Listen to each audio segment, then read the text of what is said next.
আসসালামু আলাইকুম। Welcome back to my channel hour ordinary days. আজকের রেসিপি কাকরুল ভর্তা। প্রথমেই কাকরুলের দুই সাইড কেটে ফেলে দিলাম, তারপর কাকরুলগুলো একটু মোটা করে কেটে নিলাম। এইভাবে আমরা সব কাকরুলগুলো কেটে নিব। কাকরুলগুলো ভালোভাবে ধুয়ে নিলাম, তারপর একটা কড়াইয়ে অল্প পানি দিয়ে কাকরুল সিদ্ধ দিলাম। এখন কাকরুলের মধ্যে সামান্য পরিমাণে হলুদ ও সামান্য পরিমাণে লবণ দিয়েছি। একটু নাড়া দিয়ে তারপরে ঢাকনা দিয়ে ঢেকে দিলাম। পানিটা পুরো শুকিয়ে যাবে। কাঁকরোলের মধ্যে পানি শুকিয়ে গিয়েছে। এখন কাঁকরোলের মধ্যে পরিমাণ মতো সরিষার তেল দিয়ে কাঁকরোল ভেজে নিব। কাঁকরোল ব্রাউন কালার করে ভেজে নিলে ভর্তা খেতে খুবই ভালো লাগে। কাঁকরোলের এক পিঠ ভাজা হয়ে গিয়েছে। এখন কাঁকরোল আমি উল্টিয়ে দিব। অনেক সময় আমাদের মাছ মাংস কিছুই খেতে ইচ্ছা করে না, তখন এই ধরনের ভর্তা দিয়ে আমরা 2 প্লেটও ভাত খেতে পারি। কাঁকরোলের 2 পিঠ যেন ব্রাউন কালার হয় সেদিকে খেয়াল রাখব। আজকের কাঁকরোল ভর্তা আমি হাতে মাখিয়ে তৈরি করব। কাঁকরোল ভর্তা আমরা গরম ভাতের সাথে খুব মজা করে খেতে পারি। কাঁকরোলগুলি আমি ভালোভাবে উল্টিয়ে নিলাম। কাঁকরোল ভাজা হয়ে গিয়েছে। এখন আমি উঠিয়ে নেব।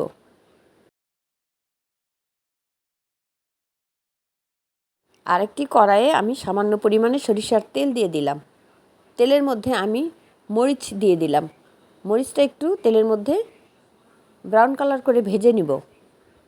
মরিচ ভাজা হয়ে গিয়েছে। এখন মরিচ উঠিয়ে নিচ্ছি। এই তেলের মধ্যেই আমি পেঁয়াজ রসুন দিয়ে দিচ্ছি।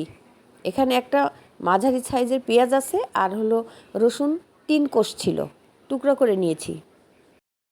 পেঁয়াজ রসুন একটু নাড়া দিয়ে ঢাকনা দিয়ে ঢেকে দিলাম। পেঁয়াজ রসুন এমনভাবে তেলের মধ্যে ভেজে নেব যাতে সিদ্ধ হয়। পেঁয়াজ রসুন ভাজা হয়ে গিয়েছে। এখন উঠিয়ে নিব। সব কিছু একটা প্লেটের মধ্যে নিয়ে নিলাম। প্রথমে আমি মরিচের বোটাগুলি ফেলিয়ে দিলাম। এখন লবণ দিয়ে মরিচগুলো মাখিয়ে নিলাম। লবণ মরিচ মাখানো হয়ে গিয়েছে। এখন পেঁয়াজ রসুনের সাথে ভালোভাবে চাটনি করে নিলাম। পেঁয়াজ রসুনের মধ্যে একটু সরিষার তেল দিয়ে দিলাম।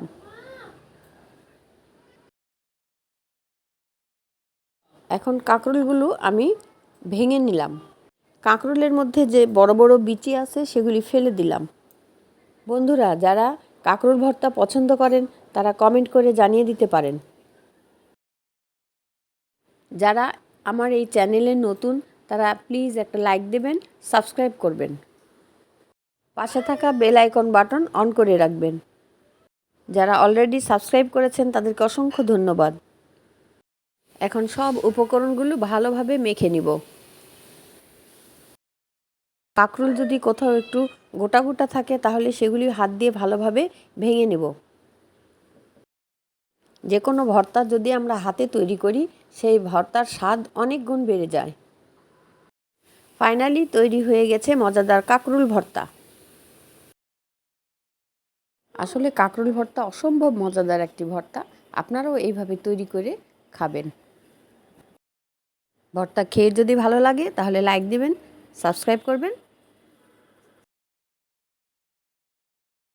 গরম গরম ভাত দিয়ে এই ধরনের ভর্তা খেতে অসাধারণ লাগে। কাঁকরোল ভর্তা খাওয়ার জন্য রেডি হয়ে গিয়েছে। বন্ধুরা, আপনারা কেউ এই ভিডিওটা স্কিপ করবেন না। আপনাদের জন্য আরও একটা ভর্তার রেসিপি দেওয়া আছে। এবার তৈরি করব পটল ভর্তা। পটলগুলো ভালোভাবে বড় বড় টুকরো করে কেটে নিলাম। পটলগুলো ভালোভাবে ধুয়ে নিলাম, তারপরে একটা ফ্রাইং প্যানে দিয়ে দিলাম। পটলের মধ্যে সামান্য পরিমাণে হলুদ এবং লবণ দিয়ে দিলাম। একটু নাড়া দেওয়ার পরে তারপরে এর মধ্যে আমি পরিমাণ মতো পানি দিয়ে দিলাম। পানি দিয়ে পটলটা আগে একটু সিদ্ধ করে নিব, তারপরে সরিষার তেল দিয়ে ভেজে নিব। এখন একটা ঢাকনা দিয়ে ঢেকে দিব। পানি শুকিয়ে যাওয়ার পরে আমরা এর মধ্যে সরিষার তেল দিয়ে দেব।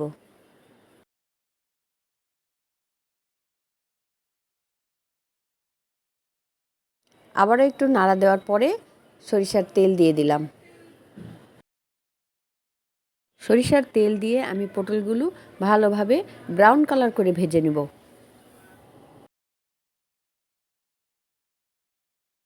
আবারও একটা ঢাকনা দিয়ে ঢেকে দিলাম। এই সময় চুলার আঁচ লো হিটে থাকবে। আসলে যে কোনো ভর্তার কথা শুনলেই আমাদের গৃহিণীদের মধ্যে অন্যরকম একটা ভালো লাগা কাজ করে। এ ধরনের ভর্তা খেতে আমরা সবাই কম বেশি খুবই পছন্দ করি। একটু পরপর পটলগুলি ভালোভাবে নাড়া দিয়ে দিব যাতে পোড়া লেগে না যায়। ব্রাউন কালার হবে কিন্তু পোড়া লাগবে না। পটলগুলো ভাজা হয়ে গেছে।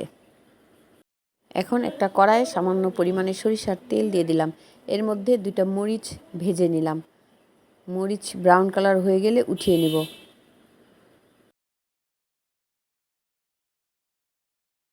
এই তেলের মধ্যেই পেঁয়াজ রসুন দিয়ে দিব। পেঁয়াজ রসুন এমনভাবে ভেজে নেব যাতে ভালোভাবে সিদ্ধ হয়।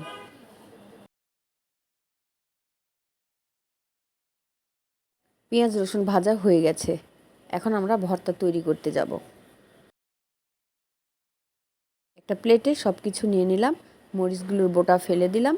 অল্প লবণ দিয়ে আমি মরিচগুলি মেখে নিব। তারপর পেঁয়াজ রসুন ভালোভাবে মেখে নিব। এখন পটলগুলো হাত দিয়ে ভেঙে নিব। নেওয়ার পরে ভর্তা তৈরি করে নেব। পটল ভেঙে নেওয়ার সময় খেয়াল করব পটলের মধ্যে বিচি থাকতে পারে। সেই বিচিগুলি আমি ফেলে দেব, কারণ ভর্তার মধ্যে বিচি থাকলে সেগুলি ভালো লাগে না খেতে।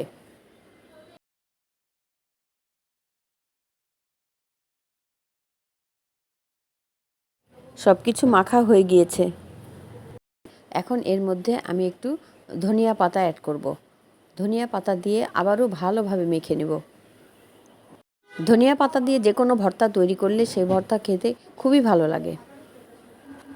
এসব ভর্তার রেসিপি যদি আপনাদের ভালো লেগে থাকে তাহলে প্লিজ লাইক দেবেন, সাবস্ক্রাইব করবেন, পাশে থাকা বেল আইকন বাটন অন করে রাখবেন। এই পর্যায়ে আপনারা একটু ভর্তাটা চেক করে নিতে পারেন।